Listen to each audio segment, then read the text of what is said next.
Buenas tardes, ¿cómo les va? Esperen que me saco el barbijo. Buenas tardes, estoy contenta de estar acá de nuevo. Estuvimos una semana sin salir, ustedes saben que es una situación difícil que estamos viviendo todos. Y bueno, estuvimos haciendo algunas notas de todas maneras, que son las que vamos a pasar hoy, estos días que no pudimos estar al aire. Me mudé, estoy en otro lugar, dentro del canal. Este lugar creo que se puede visitar, ¿eh? Yo sé que hay visitas y les recomiendo venir. Este es el Museo del Canal. Hay imágenes de programas de tantos años, ¿no? Tantos años que tiene la tele. Y bueno, estamos grabando desde ahí. Desde acá vamos a ir mandando algunas notas que hicimos. Hicimos una que yo tenía muchas ganas de hacer con un gran escritor que está en México en este momento, es chileno, pero está en México. Y hace rato que yo lo quería traer al programa, sobre todo por su última novela, de la que vamos a hablar hoy, que desde ya les recomiendo. Y se me nota en la nota seguramente que tengo gran admiración por este escritor. Ahí lo presentamos. Alejandro Zambra nació en Santiago de Chile en 1975. Escritor, sus novelas fueron traducidas a más de 20 idiomas. Es autor, entre otros títulos, de Bonsai, Formas de volver a casa y Mis documentos. Poeta chileno, es su última novela publicada. Bueno, acá tengo en la mano Poeta chileno, libro que leí hace unos meses. Lo digo de entrada para que ya se sepa, pero realmente fue un libro que me gustó muchísimo, me impactó mucho, es un libro distinto. Tiene muchísimos elementos, por eso estoy muy contenta de que estés acá con nosotros, Alejandro. Nunca nos habíamos visto, es la primera vez. Yo no sé, ¿viniste alguna vez a la Argentina? Muchas veces. Hace mucho tiempo que no voy, pero hubo un tiempo en que por suerte iba al punto de que se me pegaba el acento y tenía que volver a Chile a reformularme, ¿no? Empezar de nuevo. Y ahora vivís en México, ¿y Sí. cómo es el asunto del acento y de todo esto? Es un tema, ¿no? Creo que todavía estoy en ese momento de romance en que siempre se dice que te interfiere el acento vivir en otro lado, pero también te lo reaviva. Yo creo que todavía estoy muy achilenado, a pesar de que llevo 4 años acá, justo por eso, porque la manera de volver a enamorarte de tu lengua es perderla un poquito. Entonces acá sí está ese riesgo. Todos los días hay alguna interferencia que me parece además súper atractiva, que me hace pensar en las palabras. Y tengo un hijo chico de 3 años que habla como mexicano, habla más mexicano que cualquier persona que yo haya conocido nunca. Y habla todo el día además. Y creo que él me está pegando, el mexicano. Él sí. O sea, sí me está influyendo mucho su manera de hablar. Pero eso es muy divertido tener, o sea, justo como trabajo con las palabras, es muy divertido tener que cambiar y entender cosas de nuevo, pensarlas de nuevo. Yo te puedo preguntar, ¿por qué te fuiste a vivir a México? ¿Por qué dejaste Sí, Chile? sí, en realidad hay no hay mucho contexto profesional, por así decirlo. Vivía yo en Nueva York por un tiempo y ahí conocí a una escritora mexicana que se llama Jasmina Barrera y nos enamoramos y decidimos vivir acá, digamos. Tiramos una moneda al aire y no. Decidimos... A ver, ¿quién gana? Sí, o sea, era más bien elegir una de las dos ciudades y queríamos tener un hijo. O sea, son razones muy personales y nada de profesionales. Yo siento que también era yo más portátil en ese momento que ella, ¿no? Sí, Entonces, seguro. no hay... Ahora, Poeta chileno. Poeta chileno es una novela, bueno, desde el título es una novela absolutamente chilena, pienso. Sí. Con todo el amor y odio que uno puede tener hacia su país, pero también se transmite un amor profundo, ¿no? Al lugar donde uno se crió, aunque lo criticás muchísimo y con justas razones, pero digo, está ese amor muy, muy patente. Por eso yo mientras la leía pensaba, ¿por qué se habrá ido Alejandro? ¿Por qué dejó El país. Claro, me intriga, porque está Gonzalo, que es el protagonista, pero algo me remite como que estás hablando vos, me puedo equivocar o no, pero sucede eso leyéndolo. Con otra gente que la ha Siempre leído están también lo comentamos. esos desplazamientos, siempre están y en rigor creo que en la medida en que el libro avanza, vas disfrutando ese lugar como de espectador o de observador participante. Entonces ya no sé muy bien. Creo que la novela sí está muy conectada.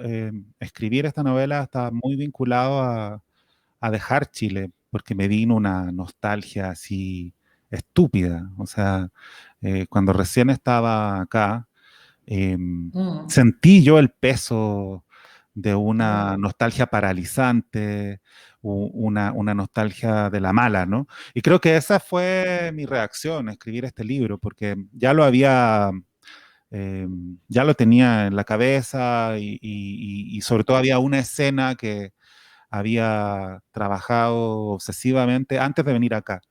Pero Mm, también tenía otro libro, que es el que estoy terminando ahora. Había estado harto tiempo con esos dos libros, sin saber muy bien cuál emprender, ¿no? seguro. Y entonces ahí, cuando sentí que me iba a volver o me iba a amargar un poco, apareció empezó a crecer este archivo, ¿no? Empecé a abrir este archivo y empezó a, a- a- a surgir un espacio. Creo que está muy ligado a perder el acento y a perder ese espacio, perderlo voluntariamente, no lo estoy dramatizando. Pero yo quería una nostalgia que proliferara, que me permitiera estar allá un poquito, larvariamente, así precariamente. Em, Sí. y aprovechar esas ganas de conversar que tenía, ¿no? Bueno, Alejandro, vos decís en un momento, ser poeta chileno es como ser chef peruano o futbolista brasileño, ¿no? El lugar que ocupa la poesía en Chile, que leyendo tu libro, además, ahora vamos a contar un poco por qué, pero tiene una especie, nos das como una guía o panorama de la poesía chilena actual. Aparecen muchísimos poetas, aparecen muchos poemas. Todo esto me da para hacerte muchas preguntas, pero empezamos por ahí, ¿no? Ese imaginario que hay en Chile alrededor de la poesía y de los poetas. Sí, yo creo que hay mucha... eh, bueno, es un panorama ficcional también, ¿no? Juego mucho con ese espacio que finalmente es el espacio que conozco porque me crié ahí, ¿no? En esa Ujú. movida.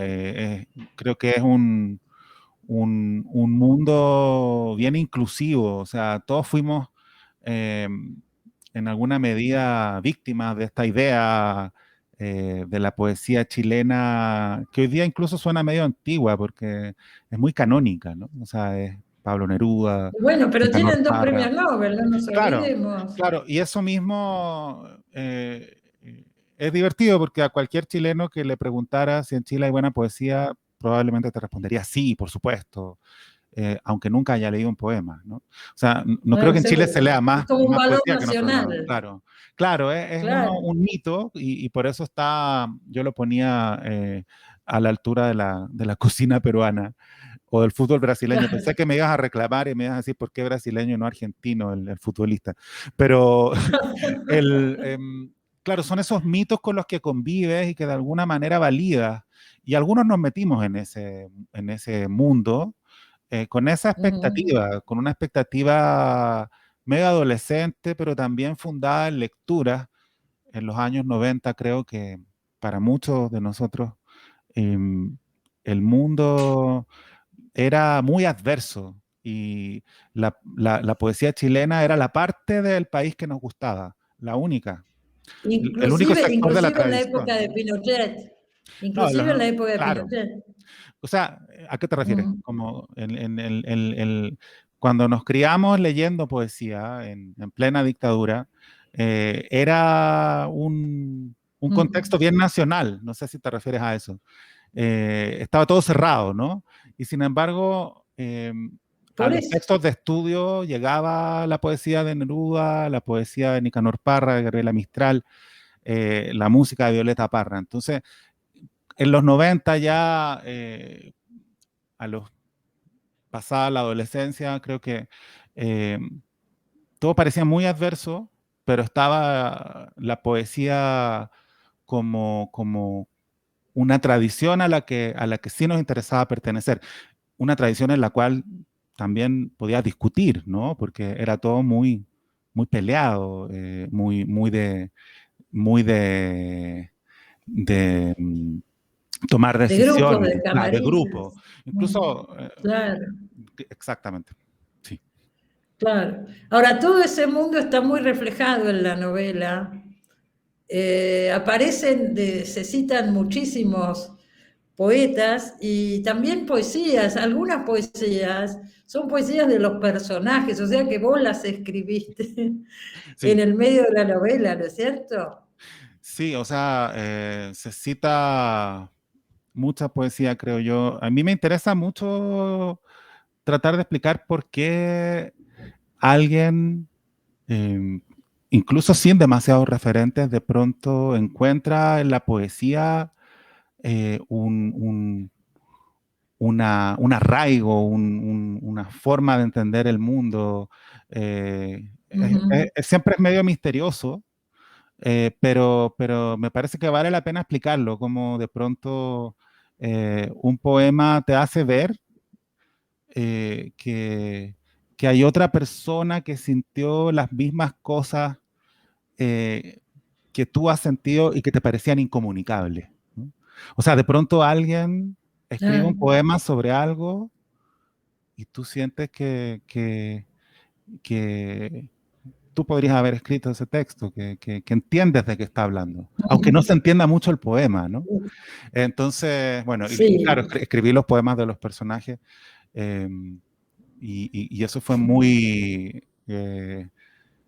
divertido y muy desafiante para mí, porque de pronto era una manera de conocerlo, o sea, escribí muchos más poemas de los que salen en la novela, y de pronto ajá. me dedicaba a escribir poemas más bien para conocer a los personajes, para distanciarlos de mí y a la vez eh, poder verlos bien y luego recuperarlos, no sé, todos esos procesos que de pronto al hablar de ellos parecen medio esotéricos, ¿no? Pero son muy No, reales, para creo yo. nada. Mi sensación leyendo la novela es que remite a dos ámbitos de pertenencia muy fuertes. Por un lado, los vínculos de familia, que ahora vamos a hablar un poquito de eso. Y también la pertenencia a ese mundo de poetas, ¿no? Que aparece constantemente en el libro. Constantemente. El protagonista es un, digamos, aspirante a poeta, es un profesor. Vamos a contar un poco la historia, ¿no? Someramente. Tiene una novia de la adolescencia y cuando la reencuentra, muchos años después, ella tiene un hijo y decide hacerse cargo de ese chico, ser el padre de ese chico. Y también está toda la relación de este hombre, Gonzalo, con su hijo, que va creciendo a lo largo de la novela. También le interesa la poesía, también se mete en ese mundo de la poesía. Entonces son los vínculos, porque inclusive aparecen los vínculos del propio protagonista, su relación con su padre, etcétera, y la relación de este chico con su propio padre, la relación del protagonista con su ex mujer, en fin, son todos esos vínculos. Es una novela que en un punto toca emocionalmente, por lo menos a mí, de una manera muy profunda. Es una novela poética, a ver si lo puedo decir. ¿No es cierto? Todo eso está en juego. Me pareció que esos dos mundos de pertenencia, el mundo de la poesía y el mundo de las relaciones cercanas, familiares, son los dos mundos que se desarrollan en esta novela. ¿Me equivoco o es así? Me encanta lo que dices y te agradezco tu lectura. No, no me Es gustaría, totalmente sincero. no me gusta dejar pasar los elogios. Eh, No, pero es Prefiero que vale, agradecerlo, yo ¿no? tenía muchas ganas de entrevistarte porque leí esta novela y realmente me pareció de las mejores en mucho tiempo. Muchas gracias. Yo sí siento que la novela surgió de ese roce entre dos familias, ¿no? O sea, Mm, esta familia que yo llamo familiastra, porque no hay una palabra en español, lo que mm, debiera impresionarnos a todos, ¿no? Entonces de pronto el protagonista siente la necesidad de una palabra y tiene que tomar la decisión de validar la palabra que ya existe, padrastro, asociada a hijastro, o bien inventar una palabra, mm, ¿no? Y ahí es donde a mí se me juntó eh, este personaje con la idea de poeta, ¿no? O sea, los poetas son los que están luchando cuerpo a cuerpo con las palabras. Yo sé que suena romántico, pero mm. me gustaría llevarlo justo al No, no, punto en que estás escribiendo y estás intentando que cada palabra del poema sea tuya, ¿no? Y esa palabra a la mm, vez comunique algo, ¿no? O sea, como escribir con el lenguaje de todos, una especie de idiolecto, un lenguaje propio que permita comunicar algo muy específico y que está vinculado, creo yo, a lo sagrado profano, ¿no? O sea, a lo religioso eh, profano, pero, ujú, pero justo por eso eh, establece la posibilidad de una comunicación distinta, ¿no? Entonces ahí se me juntaron esos dos ámbitos y luego no hice sino avanzar en esa dirección porque empecé a pensar que también esta comunidad literaria, esta familia literaria es una familia eh, curiosamente deslegitimada, constantemente puesta en duda y muy duradera. mm, Entonces empecé a pensar mm, en esas duraciones, porque uno de los problemas fundamentales de las familiastras es justo que no obstante, todos sabemos que una relación de pareja puede terminar, es distinto construir una familia teniendo en mente que todo puede terminar, ¿no? O sea, ¿qué pasa con los vínculos claro. entre las madrastras y los padrastros y esos niños, ¿no? Y luego las familias literarias son muy resistentes al paso del tiempo. Esa sensación tengo yo. De pronto pensé que Mm, esas reuniones familiares que se hacen cada cierto tiempo, en que van tíos, primos, qué sé yo, gente que no ves muy seguido, primos en segundo grado, amigos de no sé quién, se parecen a los mm, lanzamientos de libros, ¿no? O sea, que de pronto te encuentras con alguien que no viste hace 20 bueno, años. sí. Entonces por ahí empezaron a relacionarse estas dos familias y pensaba cómo lidian la una con la otra y cómo se relacionan también con lo nacional y con también, no sé, pues, el poeta y el padrastro, hay algo en la palabra poeta que es medio esencialista también, ¿no? No Ajá, sé, no sé si les suena, pero por ejemplo, en Chile es muy habitual decir de un poeta que no es un poeta, ¿no? Lo que quiere decir es que es un mal poeta, pero en claro. vez de decir que escribe mala poesía, le niegas la condición de poeta porque hay algo El eh, poeta es el buen poeta. claro, o sea, hay algo de adjetivo en el sustantivo, e incluso da mucha vergüenza, Sí, a los poetas siempre les da vergüenza identificarse como poetas, ¿no? Parece una sí. especie de autoproclamación.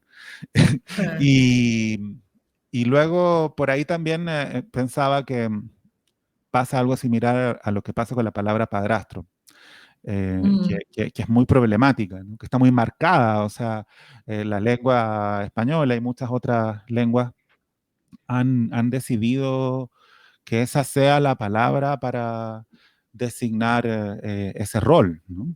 claro, ese vínculo. Sí, Y en la novela el vínculo pasa por muchas etapas, obviamente, no la vamos a contar acá, pero la relación va cambiando, pero se mantiene, digamos, en diferentes maneras, ¿no es cierto? Yo pensaba, todo esto que hablabas de los poetas, vos empezaste, sacaste varios libros de poesía hasta que apareció tu novela Bonsai. que fue la primera, ¿no es cierto? Sí, pero Y yo leyendo cosas estos días, sabiendo que te iba a entrevistar, encontré que vos dijiste que vos sos poeta en ese momento, no sé. Dijiste, yo soy poeta, esto fue una casualidad haber escrito esta novela, que es una novela también poética. Vos has introducido, ya es como una marca personal, has introducido la poesía en la narrativa, ¿no es cierto? no sé, ojalá que pudiera decirse algo semejante, pero yo publiqué 2 libros de poesía antes de publicar Bonsai, pero la verdad es que yo nunca he dejado de escribir poesía. Ajá. Y a la vez mi comunidad se amplió mucho y están ahí.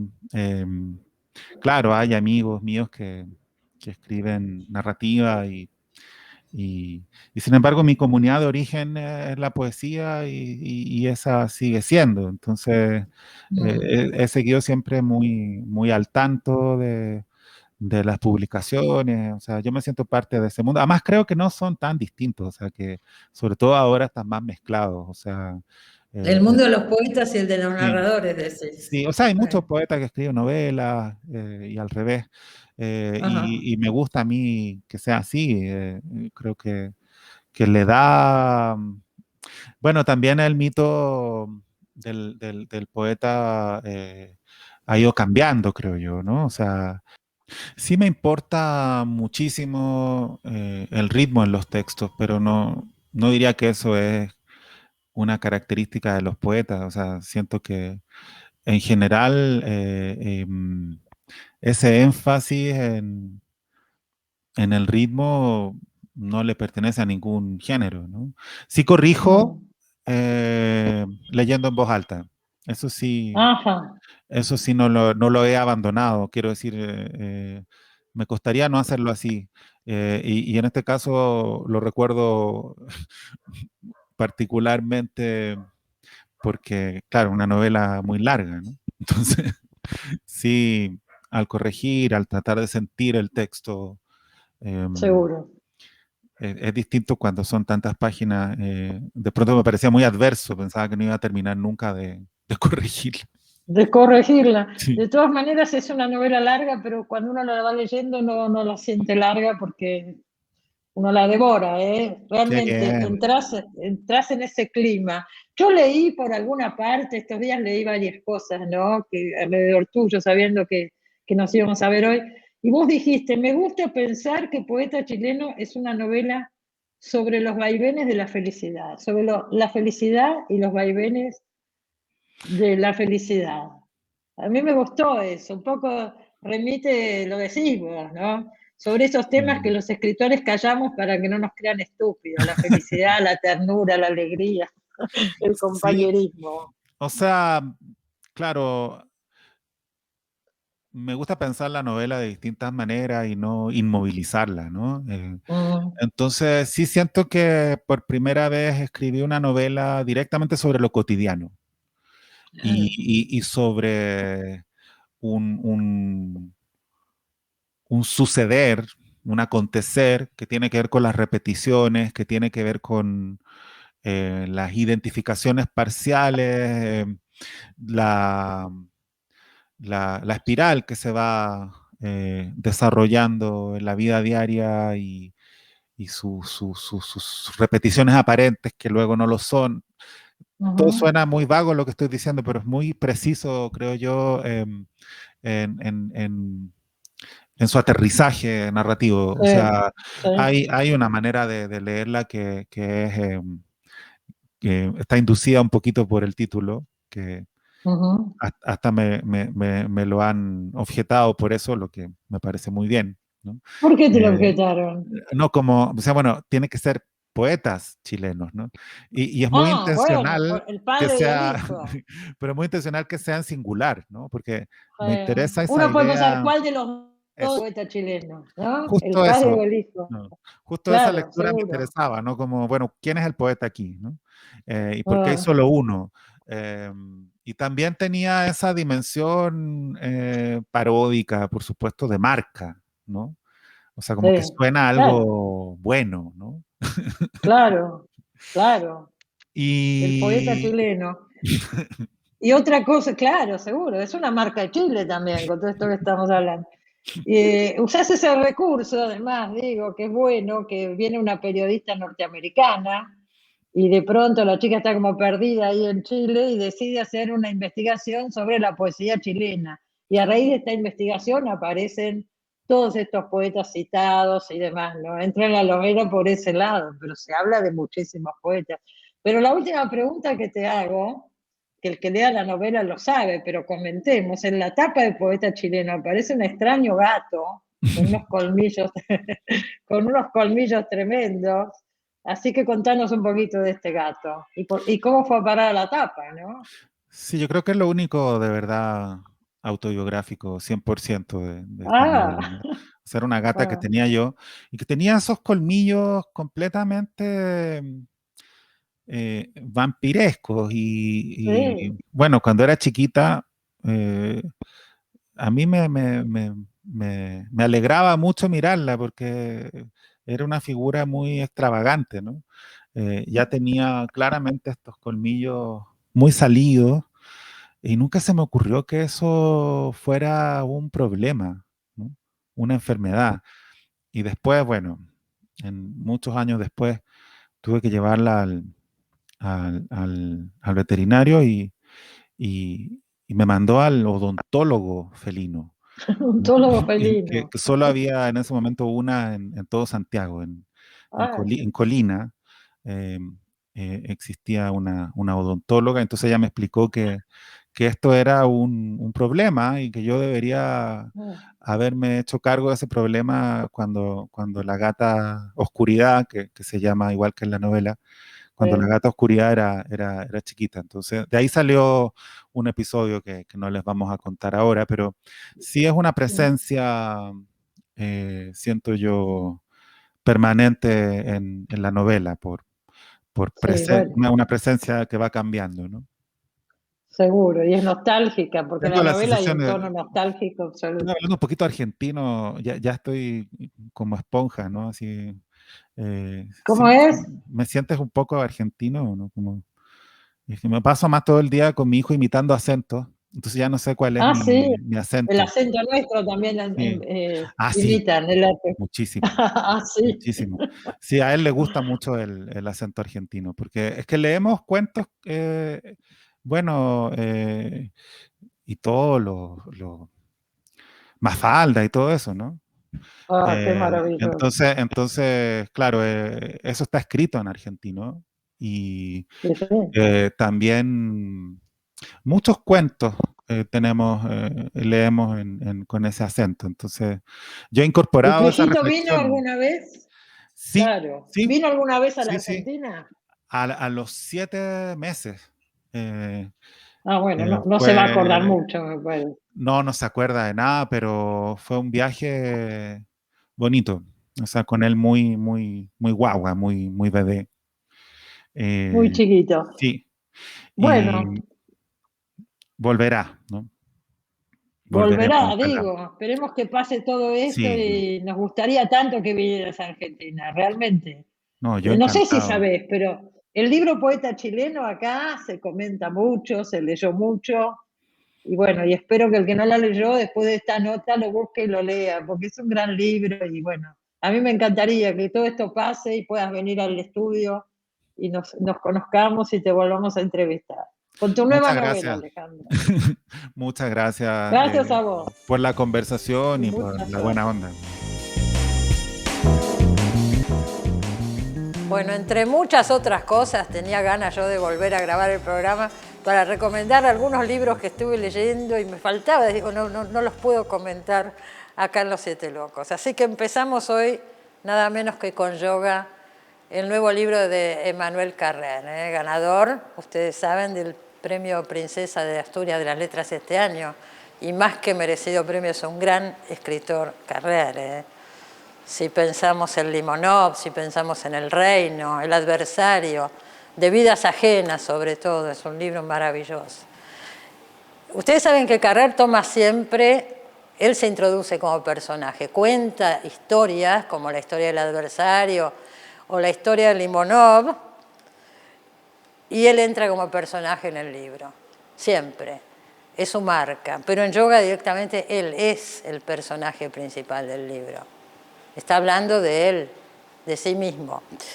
Y se enfrentó con un problema importante para poder hacerlo, porque se separó y su ex mujer le exigió judicialmente no ser nombrada en las próximas novelas de Carrer. Y él en yoga, todo lo que sucede se desencadena a partir de la separación, pienso. Entonces, él ya tenía hecho el texto, lo tuvo que rehacer, es un desafío muy grande y por supuesto por el gran escritor que es lo pudo sacar adelante. Es un libro para mí extraordinario y lo recomendamos como recomendamos por supuesto toda la obra de Manuel Carrer, uno de los grandes escritores contemporáneos vivos de este momento, uno de los mejores sin lugar a dudas. Bueno, y ya que hablamos de poesía en el primer bloque, con Alejandro Zambra, vamos a recibir ahora en el programa, vamos a ver una nota que hicimos con dos poetas argentinos. Vamos a charlar un poco más de poesía. Ahí la vemos.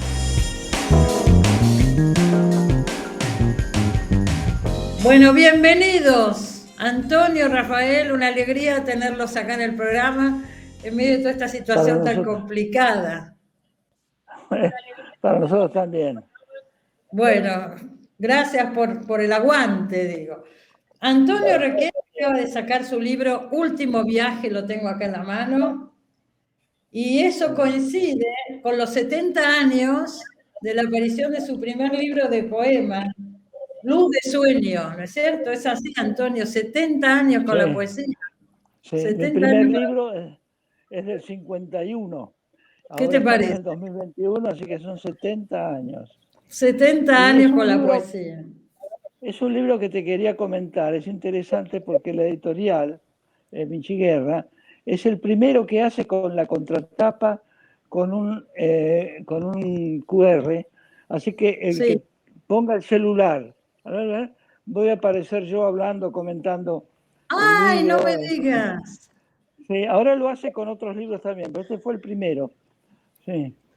Esto está relacionado, lo que estás diciendo, Antonio, está relacionado con el libro de Rafael, Continuidad de la Poesía, que es un ensayo sobre la poesía, y él habla de la erupción de estos nuevos métodos y de tantas cosas. Así que venga un libro con el QR atrás es una novedad, ¿no?, que también vamos a resaltar. Sí.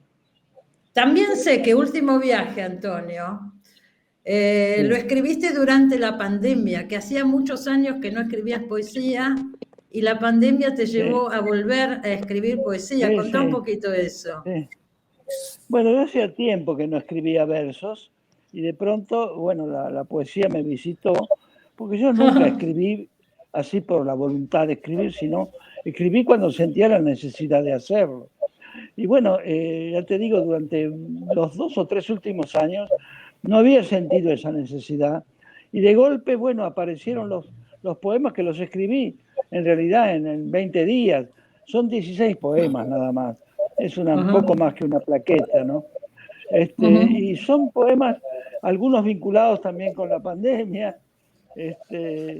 Y bueno, donde yo he tratado de poetizar lo cotidiano, incluso hasta lo prosaico, ¿no? Es una poesía más sencilla, digo, un poco en la línea de Fernández Moreno, de González Tuñón, de Pedroni, ¿no?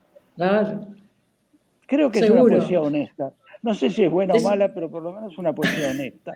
Es una poesía honesta, vos decís, pero además es buena, sos un gran poeta, tenés toda una trayectoria atrás enorme, Antonio, por eso yo estaba tan contento, lo mismo Rafael, de poder traerlos a los dos hoy en el programa. Ustedes saben que yo estuve mirando los dos libros y algunas notas que les hicieron a ustedes en los últimos tiempos y vi muchas coincidencias entre los dos sobre la manera de encarar la poesía, ¿no? Ustedes me dirán si me equivoco, los dos son miembros de la Academia de Letras, yo encontré varios puntos en común, por eso se me ocurrió también invitarlos juntos. Por ejemplo, vos decís, Antonio, por algún lado, que la función tradicional del poema no es hacer pensar, sino hacer sentir.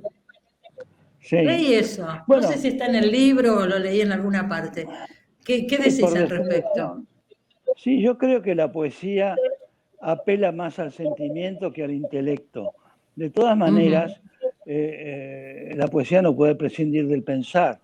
La poesía se escribe con palabras, las palabras implican conceptos y es el pensamiento. Pero, por definición, el lenguaje de la poesía es el lenguaje del sentimiento, por lo menos de la poesía lírica.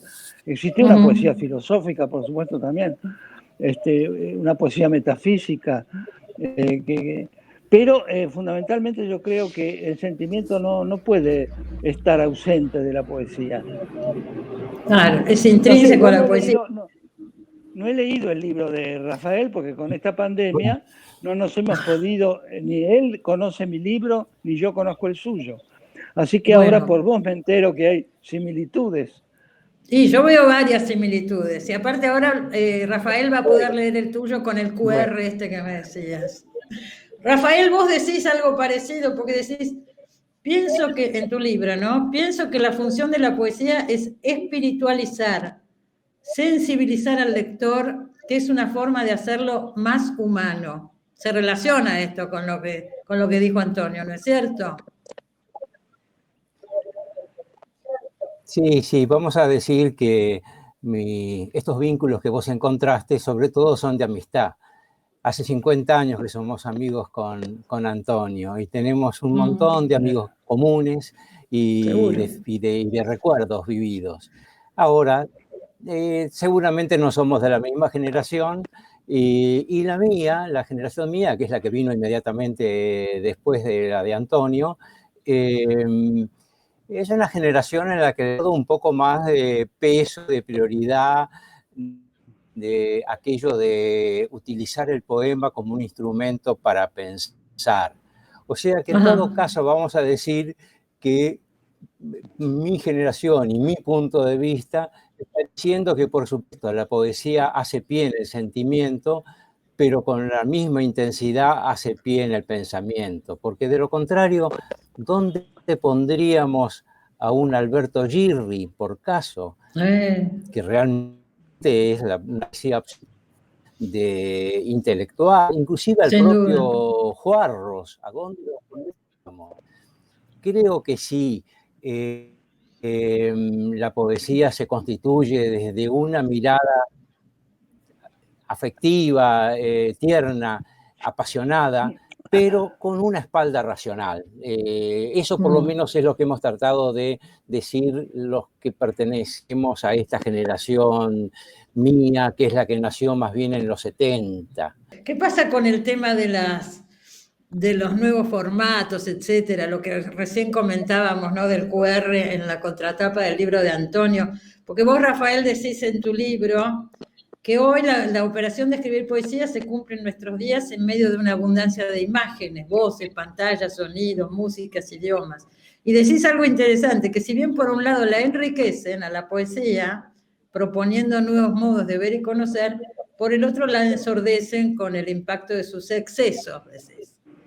Entonces hablas de que el mail, el tweet, el WhatsApp permiten hablar de una poesía visual, fonética y digital, que circula por las redes inventando y reinventando al mundo. Me pareció interesante, porque más allá de enojarte con todo esto, lo incorporás a la idea de poesía, ¿no? ¿Me equivoco o es así? No, por supuesto, por supuesto. Yo creo que de los géneros literarios la poesía es la que mejor circula en las redes.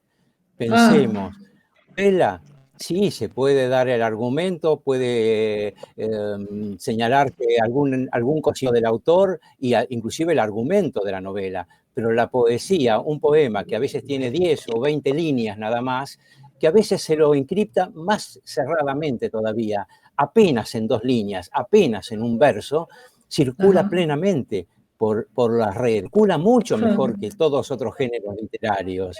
De ahí es que yo no reniego de los géneros, lo cual, de los medios. Por otra parte, sería renegar contra un murallón, ¿no? Que está ahí. Esto es irremediable, esto es fatal. Hoy por hoy la comunicación es de esta naturaleza.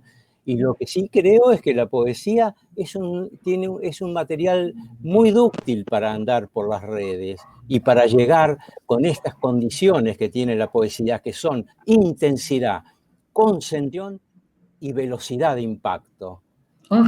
¿Qué otra arte puede llegar con tanta rapidez? como la Bueno, poesía al oído de un lector.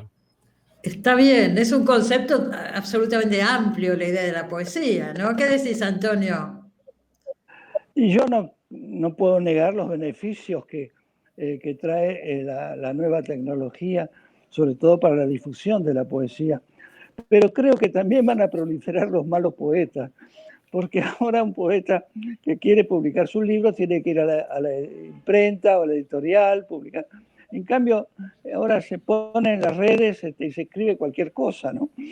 También tiene ese aspecto, creo que es negativo, ¿no?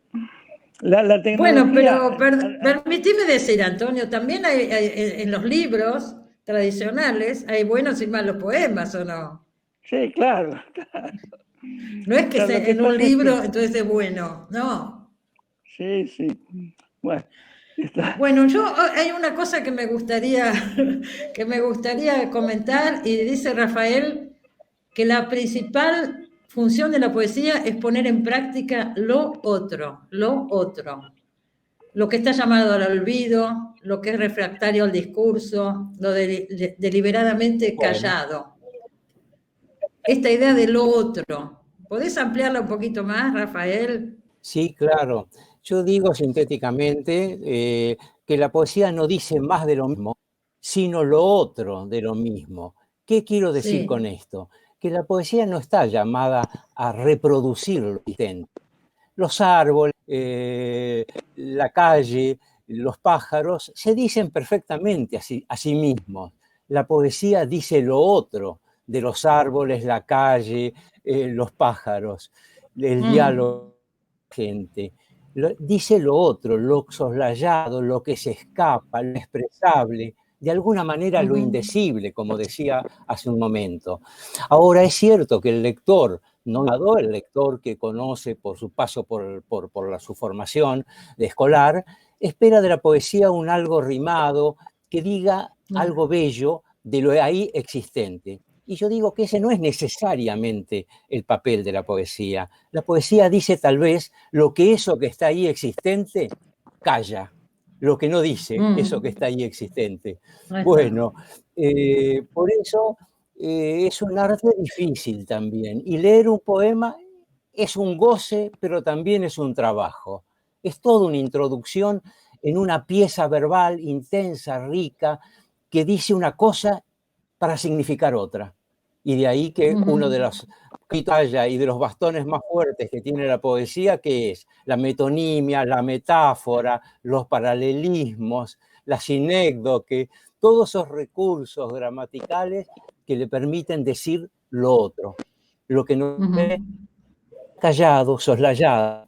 A veces el amor, a veces la memoria. ¿Qué hace la poesía inclusive con la memoria? Toma el recuerdo y lo elabora, lo reelabora. No necesariamente lo va a traer en vivo, tal como como está en la mente, sino que lo hace dar saltos temporales, lo aplica de un sexo femenino a un masculino. Bueno, cuando el lector entra en esta riqueza, se da cuenta que ha vivido una experiencia trascendente. Y esto realmente es lo que hace vigente y apasionante a la poesía, sea desde el sentimiento, sea desde la inteligencia. Por eso estamos tan de acuerdo con Antonio en esta mirada. Y díganme una cosa, ¿cuándo empezaron ustedes a escribir poesía? ¿Toda la vida escribieron? Bueno, Antonio ya sabemos, se cumplieron, fue el aniversario, pero digo, pero empezaron desde chicos, ¿cómo fue, Antonio? Bueno, yo empecé desde chico, yo fui bastante precoz. Me acuerdo que en la escuela primaria la maestra nos hizo nos pidió hacer una composición sobre la tapera. Y recuerdo la frase que ella me señaló, me marcó con un lápiz rojo. Yo había puesto, ranchito que te vas cayendo, terrón a terrón, en el silencio de los campos verdes.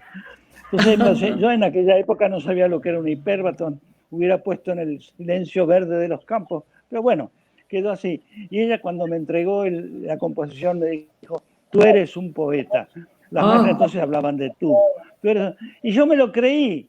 Y así empezó la historia. Yo tendría... ¿Cuántos años tenían cuando pasó eso? Y yo tendría 11 años, 12. Bueno. Bueno, y después, seguí a los 14, 15 años, seguí escribiendo. Me enamoré también precozmente, entonces busqué los libros de Becker. Y bueno, es como decía Oscar Wilde, los enamorados dicen palabras de amor porque están enamorados, o están enamorados porque dicen palabras de amor. Claro. Yo leía Becker y bueno, me sentía más enamorado todavía. Bueno, y escribía unos versos muy cursis, por supuesto. Claro. Bueno, pero bueno, los después fui leyendo y estudiando y leyendo mucho sobre todo, porque el poeta debe, el que siente en sí la necesidad de escribir, debe leer mucho, debe conocer el oficio de la poesía. No basta saber leer y escribir para escribir una novela o un poema. También tiene que conocer el oficio del poema, leer mucho. Bueno, y eso es lo que yo hice y seguí escribiendo. Y después tuve la caradurez de publicar un primer libro de cuyo título no quiero acordarme. Es este que yo dije al principio. Es este que yo nombré al principio. Luz de sueño. No lo nombres más. No. No te querés acordar. No, Rafael, también empezaste a los 15 años más o menos a escribir poesía, ¿no, Rafael? Sí, yo empecé a los 15 años y te voy a decir que empecé dejando atrás algo que había sido mi intención. Yo quería ser escritor a los 12 años, pero yo admiraba a Guiraldes y yo quería ser un escritor de la gauchesca. Pero bueno, escribía cuentos, en fin, con caballos. Mi mundo era bastante rural, tenía caballos, me gustaba el campo. Pero un día en el Colegio Nacional, a los 12 años, la profesora nos puso en las manos un poema de Borges. Y ese poema, y le pregunté, ¿es argentino? Sí. ¿Vive? Sí, y me pareció maravilloso. Salí corriendo, me compré, en ese momento acababa de salir su primera antología y al día siguiente salí para el Colegio Nacional, pero no entré al Colegio Nacional. Me fui al Bosque de La Plata, ahí cerca del zoológico, y me quedé toda la mañana leyendo a Borges y a partir de ahí empecé a escribir poesía. Por supuesto, sabiendo que no podía parodiar ni ser un epígono de Borges, porque eso era la muerte como creador, ser igual a Borges, o querer ser. Y entonces fui encontrando mi camino, descubrí a Molinari, Ricardo Molinari, después a Enrique Molina, y mi primer libro tuvo como título un poeta que me influyó mucho, que fue Saint-Just.